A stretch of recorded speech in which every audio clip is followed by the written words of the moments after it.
Good morning student. बेटा अब तक हम लोगों ने issue of share at par सीखा है। आज हम कंटिन्यू कर रहे हैं issue of share at premium. बेटा आप जो शेयर्स इशू किए जाएंगे वो एट प्रीमियम पर किए जाएंगे, और एट प्रीमियम पर बेटा आप लोगों ने सीखा था एट प्रीमियम का मतलब क्या होता है। अगर हम फेस वैल्यू से ज़्यादा वैल्यू पर शेयर इशू करते हैं तो उसको प्रीमियम बोला जाता है। फॉर एग्ज़ाम्पल, अगर हम 10 का शेयर 15 में इशू कर रहे हैं तो 5 रुपीज़ जो एक्स्ट्रा कंपनी ले रही है वो प्रीमियम है बेटा। अब बेटा जब प्रीमियम पर शेयर इशू किए जाते हैं तो सिक्योरिटी प्रीमियम रिजर्व अकाउंट में बेटा प्रीमियम को ट्रांसफ़र किया जाता है। कंपनीज एक्ट के सेक्शन 52 सबसेक्शन 1 के according the amount of premium received on securities is credited to security premium reserve account. Security premium account में बेटा हम प्रीमियम को ट्रांसफ़र करते हैं, राइट। शेयर इशू करेंगे या डिबेंचर इशू करेंगे अगर हम प्रीमियम पर, तो प्रीमियम का money security premium reserve account में ट्रांसफ़र किया जाता है। और बैलेंस शीट में बेटा प्रीमियम को हम कहाँ शो करेंगे। बेटा शेयर होल्डर फंड में आप लोगों ने शेयर कैपिटल हेडिंग सीखा है। शेयर कैपिटल को हम कैसे शो करते हैं, नोट्स टू अकाउंट में शो करके, उसके बाद शेयर होल्डर फंड में शेयर कैपिटल में कैपिटल दिखाई जाती है, शेयर कैपिटल। अब बेटा शेयर कैपिटल के बाद सेकंड जो सब हेड होता है वो रिजर्व एंड सरप्लस का होता है, और बैलेंस शीट अभी हम सीखेंगे तो उसमें मैं आपको बताऊंगा। और रिजर्व एंड सरप्लस के हेड में बेटा सिक्योरिटी प्रीमियम रिजर्व को दिखाया जाता है। रिजर्व एंड सरप्लस में सभी रिजर्व्स आ जाते हैं, प्रॉफिट्स आ जाते हैं, लॉसेज यहाँ माइनस हो जाते हैं, राइट। तो सिक्योरिटी प्रीमियम रिजर्व भी एक रिजर्व है, तो इसलिए बेटा इसको भी रिजर्व एंड सरप्लस में शो किया जाएगा। ना बेटा utilisation of security premium reserve. बेटा जो कंपनी के पास जो सिक्योरिटी प्रीमियम रिजर्व कलेक्ट होता है शेयर इशू करने के थ्रू या डिवेंचर इशू करने के थ्रू, उसका यूटिलाइजेशन कंपनी किस तरह से कर सकती है। कंपनीज एक्ट 2013 के सेक्शन 52 सबसेक्शन 2 में ये मेंशन है कि किस तरह से कंपनी अपने सिक्योरिटी प्रीमियम रिजर्व को यूटिलाइज कर सकती है। Companies act 2013 section 52 subsection 2 restricts the use of the amount received as premium on security on the following purpose। सिर्फ इन्हीं पर्पस में ही कंपनी अपने सिक्योरिटी प्रीमियम रिजर्व का यूज कर सकती है। Number 1, issuing fully paid bonus shares to its members.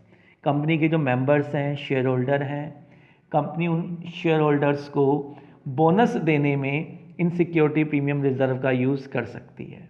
Number 2, writing off the preliminary expenses. जो भी प्रिलिमिनरी एक्सपेंसेस कंपनी के हो रहे हैं, आप लोगों ने सीखा था प्रिलिमिनरी एक्सपेंसेस क्या होते हैं। जब कंपनी स्टार्ट होती है तो उस समय जो एक्सपेंसेस होते हैं उनको प्रिलिमिनरी एक्सपेंसेस बोला जाता है। इसमें शेयर इशू करने के एक्सपेंसेस आ जाएंगे, प्रिंटिंग एक्सपेंसेस आ जाएंगे, मेमोरेंडम के, आर्टिकल्स के, राइट। तो बेटा प्रिलिमिनरी एक्सपेंसेस को राइट ऑफ करने में सिक्योरिटी प्रीमियम का यूज़ हो सकता है। और writing off the expenses of commission paid, discount allowed on issue of securities और debentures of the company, right. Shares आप लोगों ने सीखा था डिस्काउंट पर इश्यू नहीं हो सकते, राइट। तो बेटा कमीशन और डिस्काउंट को राइट ऑफ करने में सिक्योरिटी प्रीमियम रिजर्व का यूज़ किया जा सकता है। Providing for the premium payable on redemption of preference shares और debenture of the company.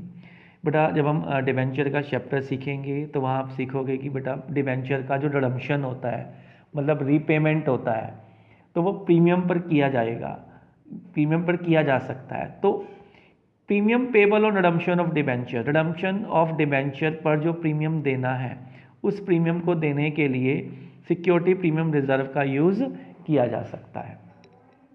In purchasing इस ऑन शेयर्स, कंपनी अपने शेयर जब खुद के शेयर मार्केट से परचेज कर लेती है, बायबैक करती है, बायबैक आपके सिलेबस में नहीं है, तो बेटा उस कंडीशन में भी कंपनी सिक्योरिटी प्रीमियम रिजर्व का यूज़ कर सकती है। तो बेटा जो सेक्शन 52 सबसेक्शन 2 में मेंशन है कि किन पर्पस में सिक्योरिटी प्रीमियम रिजर्व का यूज़ हो सकता है, इसके अलावा किसी दूसरे पर्पस में कंपनी सिक्योरिटी प्रीमियम रिजर्व के मनी को यूज़ नहीं कर सकती। अब बेटा जब हम जनरल एंट्रीज करेंगे तो सिक्योरिटी प्रीमियम रिजर्व को कैसे शो किया जाएगा। जैसे 10 का शेयर 15 में इशू किया जा रहा है, तो जो 5 रुपीज़ एक्स्ट्रा कंपनी ले रही है, तो क्वेश्चन रेज होता है उसको हम कैसे शो करेंगे जनरल एंट्रीज में। बेटा प्रीमियम के मनी को अलग से आप लोगों ने सीखा सिक्योरिटी प्रीमियम रिजर्व के साथ रिजर्व में ट्रांसफ़र किया जाता है। अब वो सिक्योरिटी प्रीमियम रिजर्व कैसे शो करेंगे जनरल एंट्री में।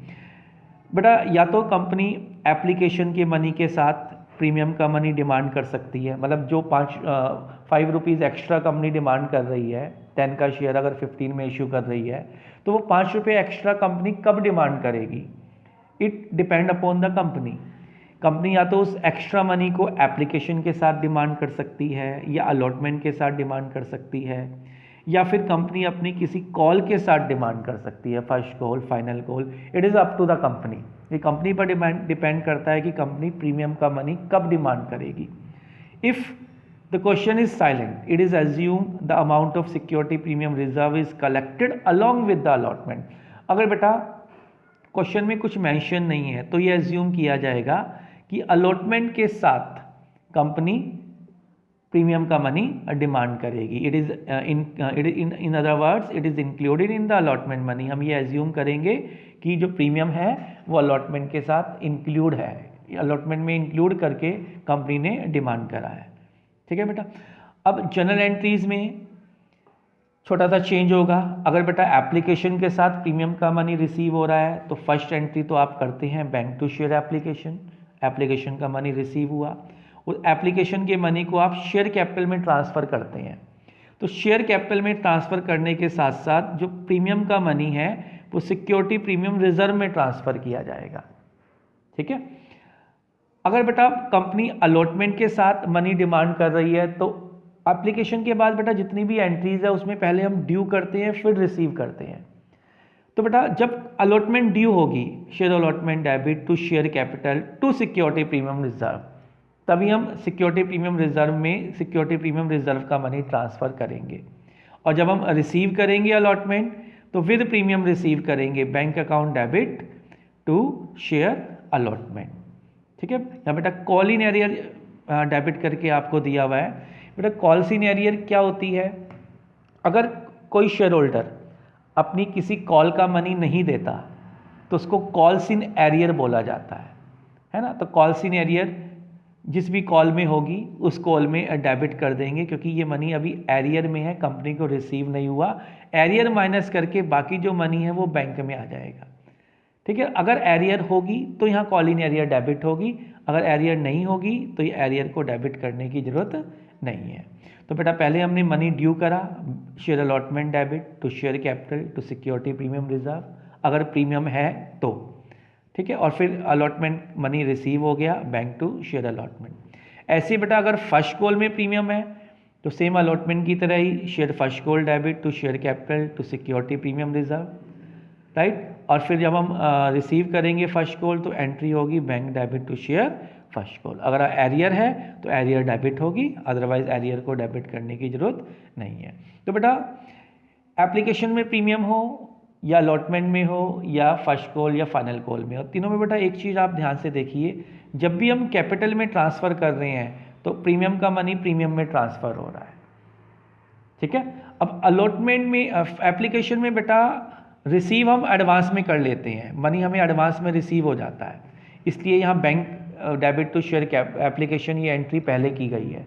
लेकिन बाद वाली कॉल्स में, अलॉटमेंट में, फर्स्ट कॉल में, फाइनल कॉल में बेटा पहले हम ड्यू करते हैं फिर रिसीव करते हैं, है ना। तो लेकिन आपको ये ध्यान रखना है कि जो प्रीमियम का मनी है जब हम कैपिटल में ट्रांसफ़र करेंगे, राइट, तो कैपिटल में ट्रांसफ़र करने के साथ साथ प्रीमियम का मनी सिक्योरिटी प्रीमियम रिजर्व में ट्रांसफ़र किया जाएगा। तो बेटा इसकी अब प्रैक्टिकल प्रॉब्लम्स लेते हैं, ध्यान से वीडियोस देखिएगा।